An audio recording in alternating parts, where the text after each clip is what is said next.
Hello বন্ধুরা, কেমন আছো তোমরা সবাই? আশা করি তোমরা সবাই ভালো আছো, আমিও ভালো আছি। আজকের ভিডিওটা কোনো ব্লগ নয়, কুকিং ভিডিও।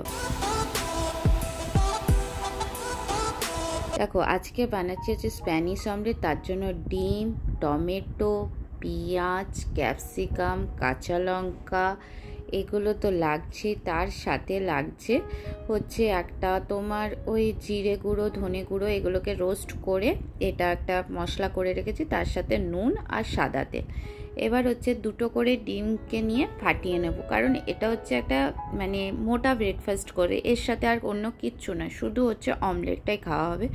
তার জন্য দুটো ডিম সাথে নিলাম, সঙ্গে দিয়ে দেবো তার সাথে কাঁচা পেঁয়াজ, কাঁচা টমেটো আর ক্যাপসিকাম। দেখো, আমার কাছে গাজর ছিল না, অনেক সময় গাজরটা দিলেও ভালো লাগে। আর সবুজ ক্যাপসিকামের সাথে যদি লাল হলুদ ক্যাপসিকাম থাকে ঘরে, সেটাও দিতে পারো, কোনো প্রবলেম নয়। তো আমার কাছে যেটুকু ঘরে উপকরণ ছিল সেটুকু দিয়েই করেছি। আর এগুলোকে দিয়ে দিলাম, একটু কাঁচা লঙ্কা দেবো, তার সাথে দেব নুন আর হচ্ছে পরিমাণ মতন এই মশলাটা কিন্তু আদা, জিরে গুঁড়ো, ধনে গুঁড়োকে রোস্ট করে আর একটুখানি তোমার গুঁড়ো, কী বলে ওটা, আজওয়াইন গুঁড়ো, এগুলো দিয়ে এটা বানানো হয়েছে।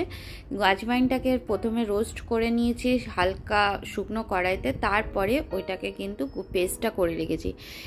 আজওয়াইনটা দিলে কি হজমের ক্ষেত্রে খুব সুবিধা হয়। তাই জন্য আমি এই হেলদি টেস্টি মানে ব্রেকফাস্টটা এটা আমি প্রায় টাইমে আমার ছেলেকে করে দিই এবং আমরাও খাই। এটা দিলে কি পেটটাও ভরা থাকে আর খুব সুন্দরও খেতেও লাগে। তো এটা কিন্তু খুব একটা তেলের সাথে নয়, এটা কিন্তু কম তেলেই করতে হবে। খুব যে অনেকটা হেলদি এদিকে বলছি, এদিকে অনেকটা তেল দিয়ে দিলাম তা বললে কিন্তু চলবে না। আর আমি কিন্তু এখানে তেল ইউজ করিনি, দেখো আমি বাটার ইউজ করেছি। আর তোমরা পারলে সাদা তেলও ইউজ করতে পারো। আমি বাটারটা দিই কারণ হচ্ছে এটার একটা ফ্লেভারটা খুব সুন্দর আসে, ডিমের সাথে বাটারের ফ্লেভারটা এত সুন্দর আসে না, কিছু বলার নয়।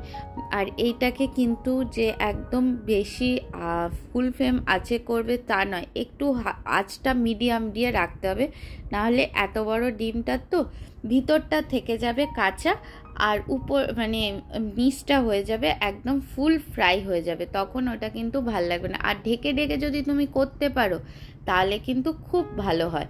আমি এটা যথারীতি ঢেকে ঢেকেই এটা করেছি। ঢাকাটা হয়তো অতটা তোমাদেরকে দেখায়নি, ঢাকনাটা দিয়ে ঢেকে করেছি। দেখো, ঢাকনা দেওয়াতে এটা উপরটাও ফ্রাই হয়ে গেছে। আমার কি হলো, উল্টাতে গিয়ে এটা জাস্ট একটুখানি ভেঙে গেল, কিন্তু ঠিক আছে, ভেঙে যাক, কোনো প্রবলেম নেই। কিন্তু আমার ডিমটা তো ভালো, অমলেটটা হলেই হলো।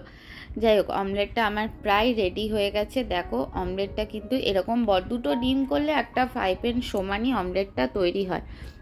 অনেকে এর মধ্যে দুধ অ্যাড করে, আমি কোনো দুধ অ্যাড করিনি, আমি জাস্ট এটা প্লেনভাবেই করেছি যাতে এটা খেতে ভালো লাগে এবং টেস্ট লাগে। আর এর সাথে আমার ছেলে যখন খাচ্ছে একটু টমেটো সস বা মেয়োনিজ ওর একটু চাই, তো ওকে ওইগুলো দিয়ে করেছি। দেখো খেয়ে কী বললো, ভালো হয়েছে। চলো, আমার ভিডিওটা ভালো লাগলে লাইক, শেয়ার, কমেন্ট, সাবস্ক্রাইব করে দিও। আর তোমরাও কিন্তু ঘরে বানিও। টাটা।